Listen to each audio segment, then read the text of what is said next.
জানো, আজ রায়বাড়ির বৌদিকে দাদা এত বড় একটা ফুলের তোড়া, কত সুন্দর শাড়ি আর একটা সেন্ট এনে দিল।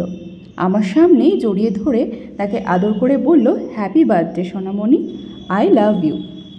মলয়ার স্বামী রঘু কাঁধে গামছা নিয়ে গম্ভীর মুখে তার কথা শুনতে শুনতে নিজের রিকশার হ্যান্ডেলটা ধরে ক্রমশ বড় রাস্তার দিকে এগিয়ে গেল। মলয়ার চোখে জল।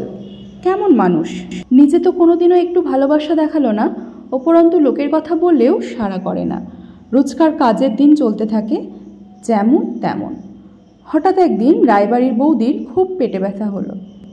মলয়া কাজ সেরে বেরোবে এমন সময় বৌদি ডেকে ওকে বলল, দাদাকে ফোনে পাচ্ছি না রে, তুই একটু পাশের বাড়ির উমাদিকে ডেকে দে না। সেই থেকে টানা 15 দিন বৌদি হাসপাতালে ভর্তি। অথচ দাদা বাড়ি আসে যায়, হাসপাতালে বৌদিকে দেখতে যাওয়ার সময় পায় না। বৌদির বাপের বাড়ির লোকেরাই দেখাশোনা করে। বৌদি 3 মাস পর বাড়ি ফিরল ভালোই ভালোই।